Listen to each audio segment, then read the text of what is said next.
Hello and welcome to the Savera. This is Tinkle before you. Finance Minister Nirmala Sitharaman has announced a significant set of income tax reforms for the fiscal year of 2024-25 aimed at simplifying tax laws, promoting compliance and fostering economic growth. The Finance Minister highlighted the strong adoption of simplified corporate tax regime, which now accounts for 58% of corporate tax revenue in 2022-2023.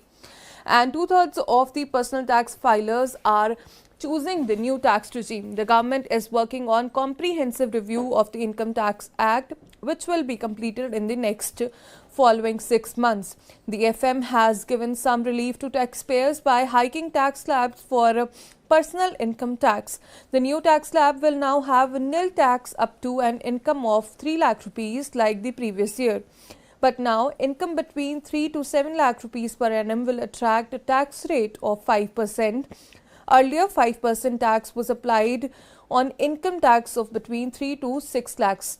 Income of between 7 to 10 lakh per annum will now be taxed at 10%. Earlier, it was for income of between 6 to 9 lakh rupees. Income between 10 to 12 lakhs, meanwhile, will now be taxed at 15%.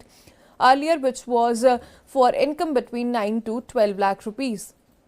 Tax on income between 12 to 15 lakh will remain same at 20%, and income above 15 lakh will also remain constant at 30%. The Finance Minister has also given relief on standard deduction, which has been hiked from 50,000 rupees currently to 75,000 rupees now. Deduction from family pension of 15,000 is increased to 25,000 under the new tax regime. The Finance Minister has also announced to increase the amount of deduction by an employer in respect of contribution to the pension scheme under Section 80 CCD from 10% to the extent of 14% for the salary of an employee.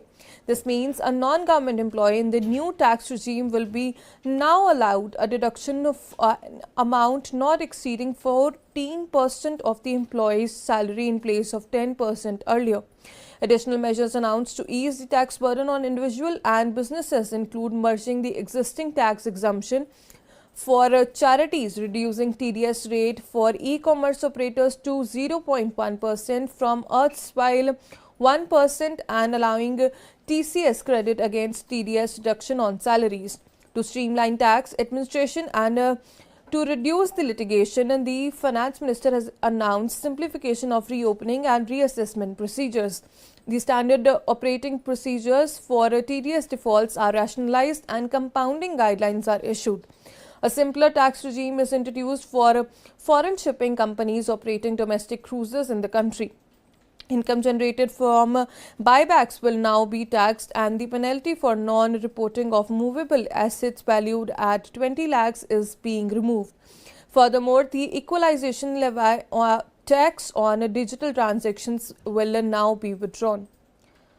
That's all for now. For more major updates, stay tuned to the